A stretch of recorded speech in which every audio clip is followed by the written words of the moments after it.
جی. قال المؤلف رحمه الله تعالى في باب لا يذبح لله بمكان يذبح فيه لغير الله، وقول الله تعالى لا تقم فيه أبدا. عن ثابت بن ضحاك قال نذر رجل أن ينحر إبلا ببوانة فسأل النبي صلى الله عليه وسلم فقال هل كان فيها وثن من أوثان الجاهلية يعبد؟ قالوا لا. قال فهل كان فيها عيد من أعيادهم؟ قالوا لا. فقال رسول الله صلى الله عليه وسلم أوف بنذرك فإنه لا وفاء لنذر في معصية الله ولا فيما لا يملك ابن آدم. رواه أبو داود. جزاک اللہ خیر. باب لا یذبح للہ بمکان یذبح فیہ لغیر اللہ. اس باب کا تعلق ذبح اور قربانی سے ہے، اور بڑی ایک عمدہ اور عجیب ترتیب ہے یہ. لا یذبح للہ بمکان، اللہ کے نام پر ایسے مقام پر اپنا جانور ذبح نہ کیا جائے. یذبح فیہ لغیر اللہ، جہاں پر غیر اللہ کے نام پر ذبح کیا جاتا ہو. جس مقام پر غیر اللہ کے نام پر قربانی دی جاتی ہو، وہاں جا کر اللہ کے نام پر ذبح کرنا بھی جائز نہیں. خواہ وہ قربانی غیر اللہ کے نام پر آج بھی دی جاتی ہو یا متروک ہو چکی ہو، چاہے وہ آج سے پہلے کبھی دی جاتی ہو، آج سے 10 سال پہلے، 50 سال پہلے، 100 سال پہلے. اگر اس چیز کا علم ہو لوگوں کو کہ یہاں کسی دور میں غیر اللہ کے نام پر ذبح ہوتا تھا، یا غیر اللہ کے نام پر میلے لگتے تھے، یا غیر اللہ کی پرستش ہوتی تھی، تو وہاں جا کر اللہ کے نام پر بھی ذبح کرنا جائز نہیں. یہ باب بھی ذبح سے متعلق ہے اور پچھلا باب بھی ذبح سے متعلق ہے. دونوں میں فرق یہ ہے کہ پچھلے باب کا تعلق مقاصد دین سے. مقاصد دین میں یہ ہے کہ غیر اللہ کے نام پر ذبح نہ کیا جائے. اس باب کا تعلق وسائل دین سے، کہ بعض اوقات آپ اللہ کے نام پر کام کرتے ہیں، آپ کی نیت بھی ٹھیک ہے، مگر وہ کام وسیلہ بن جاتا ہے شرک میں داخلے کا.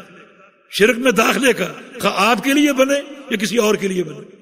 مثلا ایک مقام ایسا ہو جہاں غیر اللہ کے نام پر ذبح ہو رہا ہے، آپ بھی وہیں چلے گئے، تو ممکن ہے شیطان اپنا وار کرے، اس جگہ کی محبت آپ کے دل میں ڈال دے، اور آہستہ آہستہ وہ تعظیم آپ کے دل میں داخل ہو جائے اور آپ بھی اس شرک میں گرفتار ہو جائے.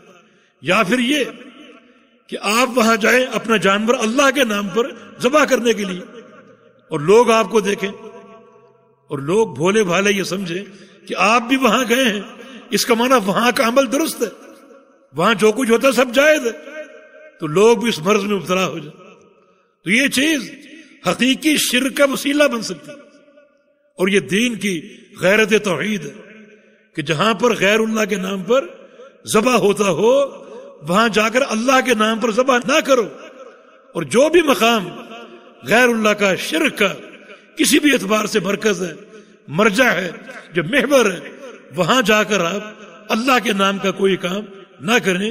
اس میں ان کی تائید بھی ہو سکتی ہے، تشبہ بھی ہو سکتا ہے، اور یہ بات شرک کا وسیلہ بن سکتی ہے اور شرک میں داخلے کا ذریعہ اور سبب بن سکتی ہے. تو شریعت نے جس طرح شرک کے مقاصد ختم کیے، اس طرح شرک کے ذرائع اور وسائل بھی ختم کیے. جیسا کہ یہ حدیث، اس سے پہلے قرآن کی آیت لا تقم فیہ ابدا، لا تقم فیہ ابدا.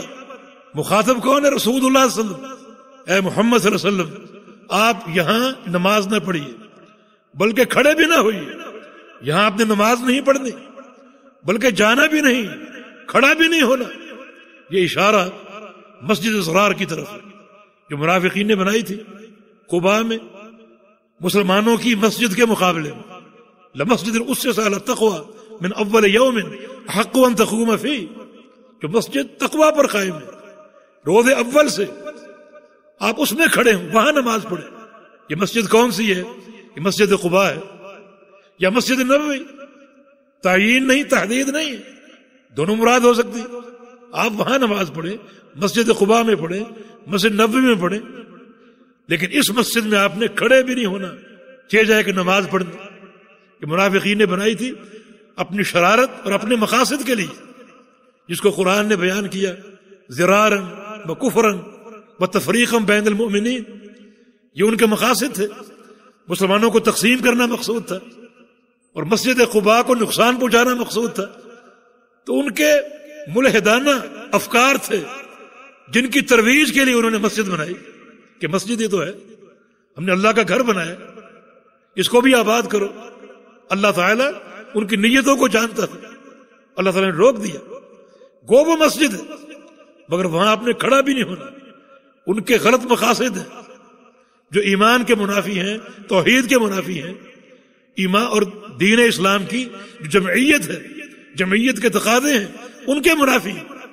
تو مسجد حالانکہ مسجد ہے مگر روکا گیا. تو ایسی مسجد جہاں پر مقاصد دین کے خلاف ہوں اور دین کے منافی ہوں اور توحید کے خلاف ہوں، وہاں نماز پڑھنا تو دور کی بات ہے. فرمایا کہ وہاں آپ نے کھڑے بھی نہیں ہونے. رسول اللہ صلی اللہ علیہ وسلم نے اس مسجد کو مسمار کرنے کا اور گرانے کا حکم دے دیا.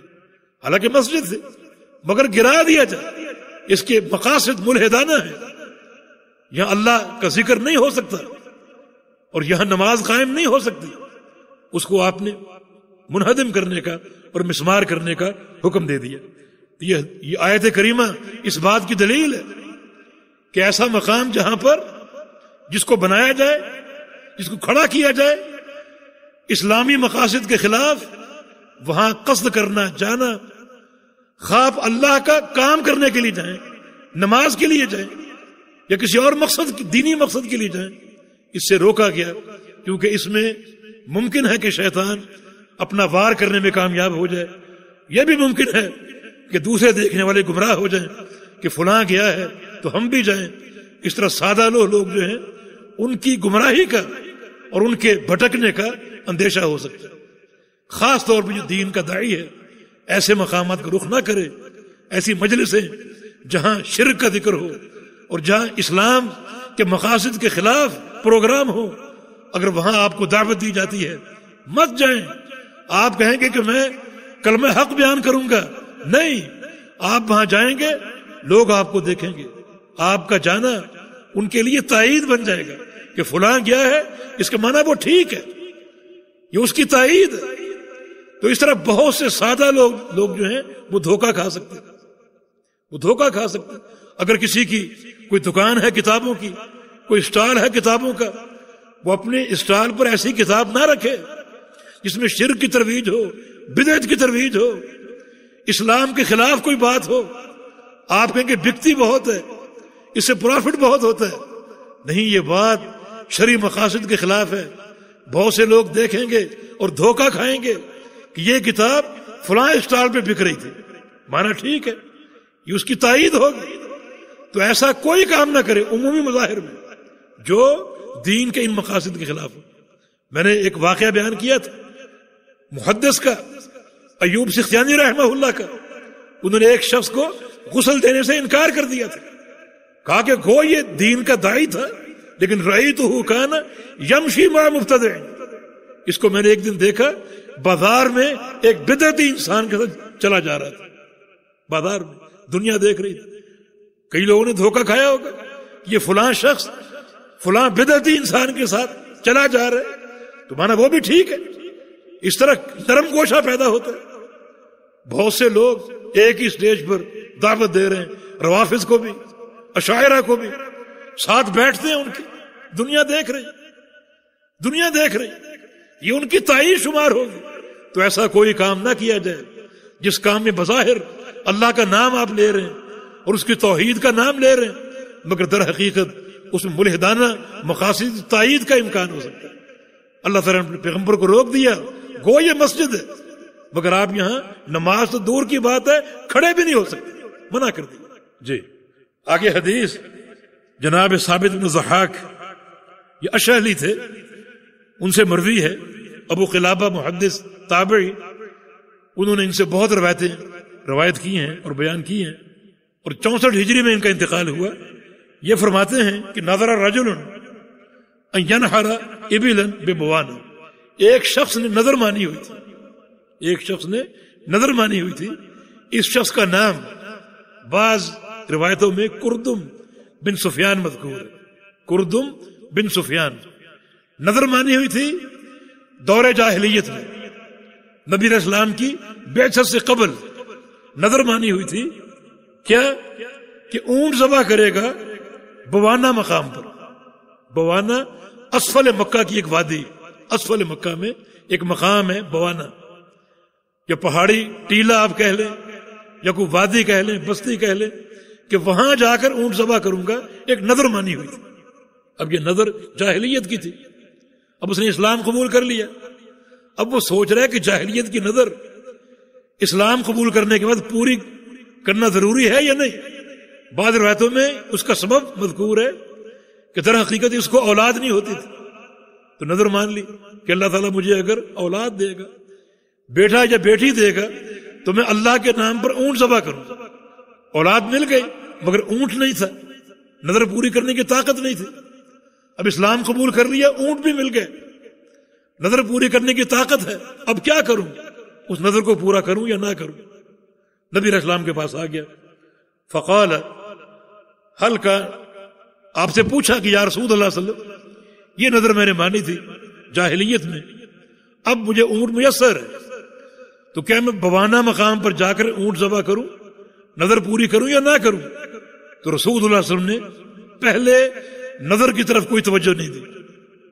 جاہلیت کی تھی، اب اسلام قبول کر لیا، کوئی توجہ نہیں دی. آپ کی پہلی توجہ یہ تھی کہ تم نے بوانا مقام کا تعین کیوں کیا تھا؟ بوانا مقام پر ذبح کروں گا، یہ تم نے کیوں تعین کیا؟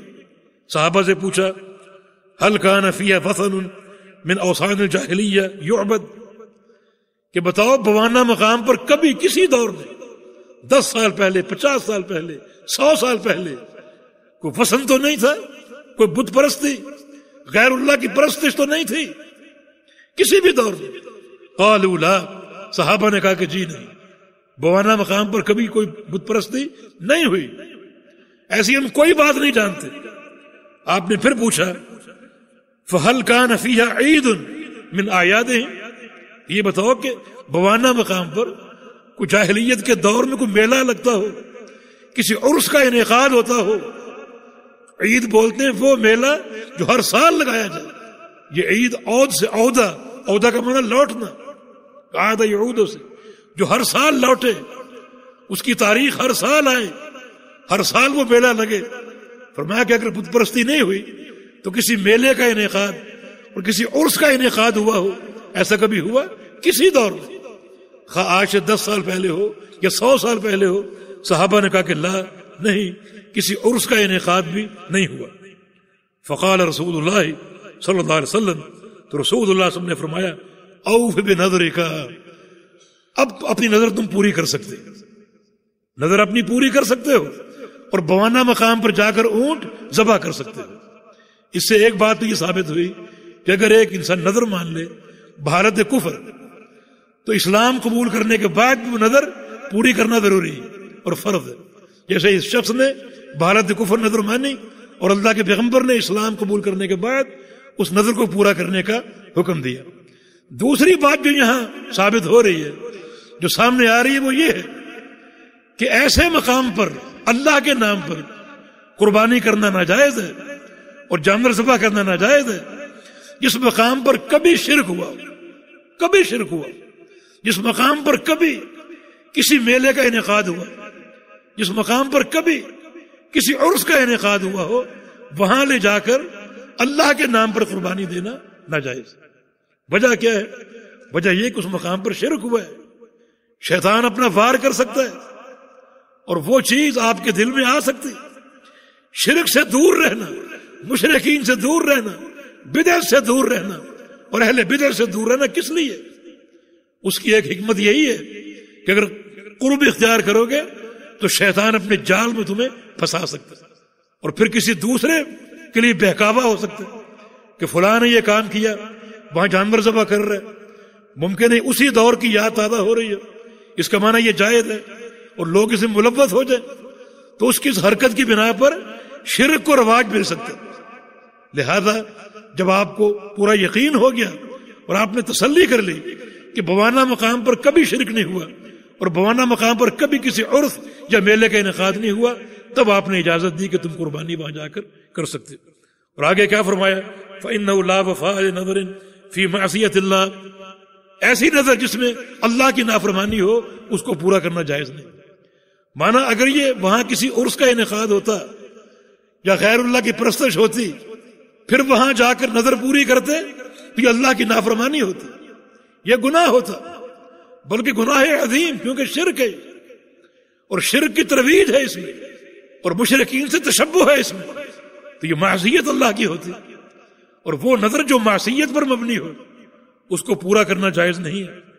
ولا فی ما لا یملک ابن آدم، اور نہ ہی اس نظر کو پورا کرنا ضروری ہے جس کا ابن آدم مالک ہی نہیں، جس کا ابن آدم کو اختیار ہی نہیں، اس کی طاقت سے بڑھ کر اسے پوری کرنا ضروری نہیں۔ تو دو قسم کی نظریں، ایک معصیت کی نظر، اللہ کی نافرمانی کی نظر، اسے پورا کرنا جائز نہیں۔ دوسرا ایسی نظر جو آپ کی ملکیت میں نہیں، مثلا آپ کہیں اگر میرا فلاں کام ہو گیا تو میں اپنے دوست کے غلام کو آزاد کر دوں، جو غلام اس کا آپ کا تھوڑی، آپ کو کیا اختیار اس غلام کو آزاد کرنے کا؟ اگر میرا فلاں کام ہو گیا تو اپنے دوست کا اونٹ ذبح کر دوں، تو آپ اس کے مالک ہی نہیں، اس نظر کا آپ کو اختیار ہی نہیں۔ اور ایسی نظر جو اللہ کی معصیت کی ہو، اگر میرا فلاں کام ہو گیا تو میں جناب شراب پیوں گا، یہ معصیت کی نظر ہے۔ اگر میرا فلاں کام ہو گیا تو میں کسی شرک کے اڈے پر جا کر قربانی دوں گا، اونٹ ذبح کروں گا، یہ خالق کائنات کی نافرمانی کی نظر ہے، اس کو پورا کرنا جائز نہیں۔ سوال یہ کہ ایسی نظر اگر مان لی جائے تو پھر اس کا مخرج کیا ہے، پھر اس کا حل کیا ہے؟ جو نظر اطاعت کی ہے اسے پورا کرنا فرض ہے، اور جو نظر معصیت کی ہے اسے پورا نہیں کر سکتے، جائز نہیں۔ تو چھٹکارے کی صورت یہ ہے کہ کفارہ دیا جائے، اور نظر کا کفارہ وہی ہے جو قسم کا کفارہ ہے۔ اسی طرح اگر آپ نے ایسی نظر مان لی جس کی آپ مالک ہی نہیں تو اس کو پورا آپ کیسے کر سکیں گے؟ تو اس کا کفارہ بھی قسم کا کفارہ ہے، وہ کفارہ ادا کر کے آپ اپنے آپ کو چھڑا سکتے ہیں، کیونکہ نظر پورا کرنا فرض ہوتا ہے، اور آپ نظر ایسی مان لی جو آپ کے اختیار سے باہر ہے تو پھر کفارہ ادا کر کے اس نظر سے آپ نکل سکتے ہیں۔ یہ ابو داؤد کی حدیث ہے اور اس کی سند شرط شیخین پر ہے، بخاری مسلم کی شرط پر ہے۔ جی قال المؤلف رحمه الله تعالى في باب من الشرك النذر لغير الله، وقول الله تعالى يوفون بالنذر ويخافون يوما كان شره مستطيرا، وقوله تعالى وما أنفقتم من نفقة أو نذرتم من نذر فإن الله يعلمه۔ بارک اللہ فیک یا بلال، بارک اللہ فیک، احسنت، جزاک اللہ خیرا۔ باب من الشرک النظر لغیر اللہ، غیر اللہ کے نام کی نظر بھی شرک ہے، غیر اللہ کے نام کی نظر بھی شرک ہے۔ نظر بھی ایک عبادت ہے۔ نظر کیا ہے؟ نظر کا لغوی معنی کوئی چیز واجب کر لینا، اور شرعی اصطلاح میں نظر کیا ہے کہ آپ اپنے اوپر کوئی عمل، کوئی چیز واجب کر لیں، حالانکہ شریعت نے آپ پر وہ واجب نہیں کی، اپنی مرضی سے آپ کسی عمل کو اپنے اوپر واجب کر لیں۔ جیسے آپ کہیں کہ اگر فلاں کام ہو گیا، میرے مریض کو، بیٹے کو شفا مل گئی، تو میں اللہ کی راہ میں 1000 روپیہ خرچ کروں گا۔ اب یہ 1000 روپیہ خرچ کرنا یہ اللہ کی طرف سے واجب نہیں، مگر آپ نے نظر مان کر اپنے اوپر اس کو خود واجب کر لی۔ جب نظر مان لی، اب اس کو پورا کرنا فرض ہے، اب وہ خرچ کرنا فرض ہوگا، ضروری ہوگا۔ تو یہ فرضیت اللہ کی طرف سے نہیں ہے، بلکہ خود آپ نے اپنے اختیار سے یہ کام اپنے اوپر فرض کر لی۔ اور یہ بات ذہن میں رکھیں کہ نظر سے تقدیر تبدیل نہیں ہوتی۔ مثلا آپ کا مریض ہے، کوئی بیٹا مریض ہے، اور آپ نظر مانے کہ اگر بیٹے کو شفا مل گئی تو میں یہ کام کروں گا۔ اب شفا مل گئی، جس کا معنی یہ نہیں کہ آپ کی نظر سے تقدیر تبدیل ہو گئی۔ آپ کو کیا معلوم کہ تقدیر میں بیٹے کی مستقل بیماری لکھی ہوئی تھی اور آپ کی نظر سے شفا مل گئی اور تقدیر تبدیل ہو گئی؟ نہیں، تقدیر تبدیل نہیں ہوتی.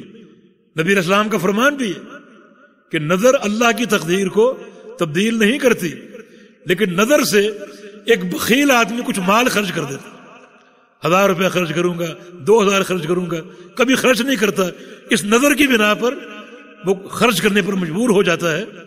تو اس طرح بخیل سے کچھ مال نکالا جاتا ہے. تقدیر تبدیل نہیں ہوتی. تقدیر میں یہ ہے کہ بیٹا بیمار ہے، لکھا ہوا ہے. پھر یہ بھی تقدیر میں لکھا ہوا ہے کہ فلاں موقع پر یہ بندہ نظر مانے گا، لکھا ہوا تقدیر. اور یہ بھی لکھا ہوا ہے کہ اللہ تعالیٰ اس کی نظر کی بنا پر اس کے مریض کو شفا دے دے گا. یعنی کوئی چیز تقدیر کے احاطے سے باہر نہیں. تقدیر تبدیل نہیں ہوتی. جس نے یہ کہا جھوٹ کہا کہ نگاہ مرد مومن سے بدل جاتی ہیں تقدیریں، غلط ہے، یہ خلاف عقیدہ ہے. تقدیر اللہ کا اٹل فیصلہ. اگر تقدیر تبدیل ہوتی ہے تو مانا نعوذ باللہ اللہ تعالیٰ کے علم میں غلطی آ گئی. ہرگز نہیں، اللہ کا فیصلہ تبدیل نہیں ہوتا. کوئی دنیا کی طاقت اللہ کے فیصلے کو تبدیل نہیں کرتی. آپ کے ذہن میں وہ حدیث ہوگی لا يرد القدر الا الدعاء، کہ دعا تقدیر کو تبدیل کر دیتی. اس حدیث کا معنی آپ صحیح نہیں سمجھے ہوں گے. دعا سے بھی تقدیر تبدیل نہیں ہوتی، بلکہ دعا سے تقدیر کی جہت تبدیل ہو سکتی. اس کی صورت یہ ہے کہ ایک بندہ مثلا کاروبار کرتا ہے اور مستقل نقصان میں جا رہا ہے، روزانہ اس کو نقصان ہوتا ہے. اب وہ دعا کرتا ہے کہ یا اللہ مجھے نفع عطا فرما، تو اللہ تعالیٰ اس کی دعا قبول کر کے اس کا نقصان ختم کر کے اس کو نفع دینا شروع کر دیتے. تقدیر تبدیل نہیں ہوئی، بلکہ وہ تقدیر جو نقصان پر چل رہی تھی اس کی سمت نفع کی طرف چلی گئی. اللہ کا فیصلہ تبدیل نہیں ہوا. اب یہ سب لکھا ہوا ہے کہ یہ بندہ کاروبار کرے گا اور یہ نقصان میں جائے گا 2 سال 10 سال، پھر یہ دعا کرے گا، اس کی دعا قبول کر لی جائے گی اور اس کو فائدہ دیا جائے گا. تو اس کا نقصان اٹھانا، دعا کرنا، پھر فائدہ پانا، یہ سب کچھ لکھا ہوا ہے. یہ نہیں کہ وہ مستقل اس کی تقدیر نقصان پر قائم تھی اور اس کی دعا سے اللہ نے فائدہ دیا اور تقدیر میں لکھا ہوا نقصان ختم ہو گیا. نہیں، تقدیر تبدیل نہیں ہوتی. اللہ کا فیصلہ اٹل، اسے کوئی تبدیل نہیں کر سکتا. دعا سے تقدیر کی جہت اور تقدیر کی سمت تبدیل ہوتی ہے. ایک بندہ مریض ہے، 2 سال سے مریض ہے، اب وہ دعا کرتا ہے کہ یا اللہ صحت دے دے، اللہ پاک قبول کرتا ہے اور اس کو صحت دے دیتا ہے. تو اس کا یہ معنی نہیں کہ تقدیر میں مستقل اس کی بیماری تھی اور یہ تقدیر ٹل گئی اور تبدیل ہو گئی، اس کی جگہ صحت آ گئی. نہیں، تقدیر میں اس کی بیماری لکھی ہوئی تھی، اس کا دعا کرنا بھی اور اس کا صحت پانا بھی. یہ تبدیلی جہت اور سمت کی تبدیلی ہے، نہ کہ اللہ تعالیٰ کے فیصلے کی تبدیلی. اس طرح نظر سے بھی تقدیر نہیں بدلتی، بلکہ نبی علیہ السلام کے فرمان کے مطابق ہاں بخیل کی جیب سے کچھ مال ضرور نکل جاتا ہے اور نکال لیا جاتا ہے اس کی اس نظر کی بنا پر. تو نظر انسان مان سکتا ہے، جب نظر مان لے تو اس کو پورا کرنا فرض ہوتا ہے. تو چونکہ نظر ایک عبادت ہے، اللہ تعالیٰ نے نظر پورے کرنے والوں کی تعریف کی، جیسا کہ سورہ انسان، سورہ دہر، یوفون بالنذر، اللہ تعالیٰ نے نیک بندوں کی، اہل جنت کی تعریف کی کہ وہ نظریں پوری کرتے ہیں. تو گویا یہ ایک عبادت ہے. جب یہ عبادت ہے تو غیر اللہ کے نام کی نظر شرک ہوگی، کیونکہ ہر قسم کی عبادت اللہ کے لیے. یا ایھا الناس اعبدوا ربکم، اے لوگو اپنے پروردگار کی عبادت کرو، اپنے رب کی عبادت کرو. تو نظر بھی ایک عبادت ہے. ہر عبادت کا مستحق اللہ رب العزت ہے. اگر کسی غیر اللہ کے نام پر نظر مانو گے، کسی قبر پر جا کر، کسی درگاہ پر جا کر، تو یہ پرلے درجے کا شرک ہو گئی. یعنی کئی لوگ نظریں مانتے ہیں، اگر میرا فلاں کام ہو گیا تو میں پیر صاحب کی قبر پہ جا کے دیے جلاؤں گا، چادر چڑھاؤں گا، پھول نشاور کروں گا. یہ چھوٹا شرک نہیں، بڑا شرک ہے. یہ بڑا شرک ہے. یعنی کسی قبر پر جا کر آپ کہیں میرا فلاں کام کر دو، میں آپ کے چراغوں میں تیل ڈالوں گا یا قبر پر دیے جلاؤں گا. چھوٹا شرک نہیں، بڑا شرک ہے. یہ اس میں کم از کم 3 خطرناک چیزیں، کم از کم 3. ایک نظر لغیر اللہ. دوسرا یہ عقیدہ ہے گویا کہ جو بات میں پیر صاحب سے کر رہا ہوں قبر والے سے وہ سن رہے، حالانکہ مردہ نہیں سنتے. فوشدہ لوگ نہیں سنتے. ما انت بمسمع من فی القبور، اے محمد صلی اللہ علیہ وسلم آپ بھی کسی قبر والے کو نہیں سنا سکتے، کچھ نہیں سنا سکتے. تو یہ پیر یہ باتیں کر رہا ہے قبر والے سے، میرا فلاں کام کر دو، مانا اس کا عقیدہ کہ یہ سن رہے، اور پھر اس کا یہ بھی عقیدہ ہے کہ یہ وہ کام کرنے پر قادر ہے، تبھی تو پیش کر رہا ہے اور تبھی تو نظر مانے بیٹھا. اس میں کم از کم 3 حرامیں جمع ہیں، 3 حرامیں. چھوٹا عقیدہ نہیں ہے، چھوٹا شرک نہیں، بڑا شرک ہے. یہ قبروں پر چادریں چڑھانا، قبروں پر دیے جلانا بڑا شرک ہے. اس شرک کے خلاف بھی ویسی ہی غیرت ہونی چاہیے جو ہم بڑے بڑے شرک سمجھتے ہیں، غیر اللہ کو پکارنا اور غیر اللہ کے نام پر سجدے کرنا بڑے شرک ہے اور انتہائی مہلک ہے. وما انفقتم من نفقۃ او نذرتم من نذر فإن اللہ یعلمہ. تم جو مال خرچ کرو گے اور جو نظر مانو گے اللہ اس کو جانتا ہے، اللہ اس کو جانتا ہے. اگر اللہ کے نام کی ہوگی اور پورا کرو گے تو اس کا اجر ملے گا، اگر غیر اللہ کے نام کی ہوگی تو یہ انتہائی بڑا شرک ہے، اس کی سزا ملے گی، بڑا خطرناک وبال اس کا تمہیں حاصل ہوگا اور لاحق ہوگا.